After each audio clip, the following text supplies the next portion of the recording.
भगवान शिव का नाम सुनते ही जहन में एक तस्वीर उभरती है। हाथों में त्रिशूल और डमरू, गले में नाग, सिर पर गंगा और माथे पर चंद्रमा। कुछ ऐसा है देवों के देव महादेव का चित्रण, जिन्होंने इस दुनिया की रक्षा के लिए हलाहल जहर को भी खुशी खुशी पी लिया था। किसी के लिए वो भोलेनाथ हैं, तो किसी के लिए राक्षसों को मारने वाले कालों के काल महाकाल, जिन्होंने गंगा को अपनी जटाओं में समेट लिया था। क्योंकि जब भागीरथ गंगा को इस धरती पर लेकर आए थे, तो गंगा के तेज बहाव की वजह से धरती पर तबाही आ सकती थी। धरती को इस तबाही से बचाने के लिए उन्होंने गंगा को अपनी जटाओं में उठाया, जहां से गंगा मां धरती पर आईं। पूरे संसार में महादेव को कई रूपों में पूजा जाता है। दुनिया का कोई ऐसा अस्त्र शस्त्र नहीं है जिसकी नॉलेज भगवान शिव को ना हो। वो हर तरह के अस्त्रों और शस्त्रों को चलाने के मास्टर थे। हमारी इस सीरीज में हम माइथोलॉजिकल अस्त्रों और शस्त्रों की बात कर रहे हैं, तो भगवान शिव के त्रिशूल का बात न हो, ऐसा कैसे हो सकता है? त्रिशूल जिसके बिना भगवान शिव अधूरे हैं। इस त्रिशूल से उन्होंने न जाने कितने राक्षसों को मारा था, जिनके त्रिशूल से राक्षस थर थर कांपने लगते थे। क्योंकि ये भगवान शिव का ये अस्त्र एक बार चल गया तो वह दुश्मन का खात्मा करके ही लौटता था। भगवान शिव के त्रिशूल में लगे 3 शूल रज, तम और सत सिंबल हैं। रज मतलब अच्छाई और बुराई, तम जिसका मतलब होता है सुख और दुख, और सत जिसका मतलब होता है उचित और अनुचित। भगवान शिव का त्रिशूल हिंदू धर्म के प्रिंसिपल सिंबल्स में से एक है। लेकिन दोस्तों, भगवान शिव का यह अस्त्र त्रिशूल एग्जिस्टेंस में कैसे आया? आपने भी कभी न कभी इस बारे में जरूर सोचा होगा।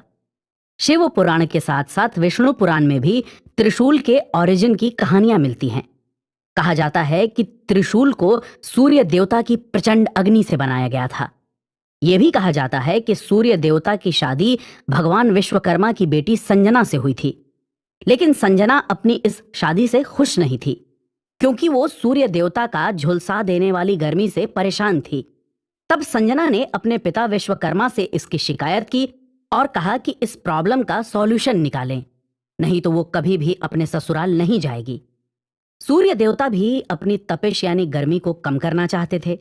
भगवान विश्वकर्मा के समझाने पर वो मान गए और अपनी पत्नी की खुशी के लिए उन्होंने अपने फायर का एक पार्ट अलग कर दिया। अब दिक्कत ये थी कि इस अग्नि का क्या किया जाए, क्योंकि उसे यूं ही कहीं भी नहीं फेंका जा सकता था। उस आग से सब कुछ जलकर भस्म हो सकता था। तब भगवान विश्वकर्मा ने उस आग से त्रिशूल बनाया, जिसमें फायर पावर के साथ साथ पूरे यूनिवर्स की पावर्स थी। अब इस त्रिशूल के लिए ऐसे पावरफुल देवता की जरूरत थी जो उसकी शक्तियों को संभाल सके। तब भगवान शिव ने इस त्रिशूल को अपना अस्त्र बनाया। तभी से त्रिशूल भगवान शिव के सभी अस्त्रों में सबसे ज्यादा पावरफुल है। इसमें इतनी ज्यादा आग और एनर्जी है कि अगर महादेव एक बार इस त्रिशूल को चला दें तो ये 7 ओशंस को पल भर में सुखा सकता है और पूरी दुनिया को खत्म कर सकता है। माइथोलॉजिकल स्टोरीज के हिसाब से एक बार भगवान शिव ने गुस्से में अपने इसी त्रिशूल से अपने ही बेटे गणपति का सिर काट दिया। जब माता पार्वती ने देखा कि उनके बेटे का सिर काट दिया गया है तो वो बहुत गुस्सा हुई।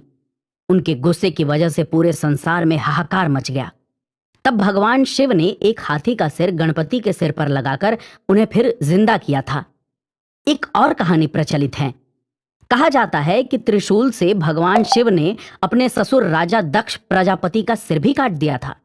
दरअसल दक्ष प्रजापति ने अपने घर पर यज्ञ का आयोजन किया था, लेकिन उन्होंने अपनी बेटी सती और दामाद शिवजी को नहीं बुलाया था। लेकिन सती बिना बुलाए ही उस यज्ञ में पहुंच गई थी। तब दक्ष प्रजापति ने सती और शिवजी का बहुत अपमान किया था, जिससे नाराज होकर देवी सती ने उसी यज्ञ कुंड में कूदकर अपनी जान दे दी थी। तब शिवजी वहां पहुंचे तो उन्होंने गुस्से में दक्ष प्रजापति पर अपने त्रिशूल से हमला कर दिया, जिसमें उनकी गर्दन धड़ से अलग हो गई।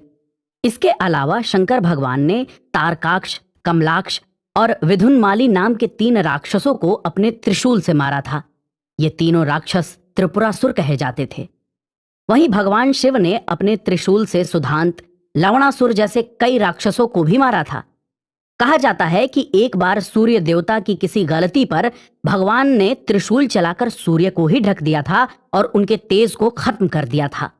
भगवान शिव के अस्त्र त्रिशूल से जुड़ी ऐसी ही अनगिनत कहानियां पौराणिक कथाओं में लिखी हैं।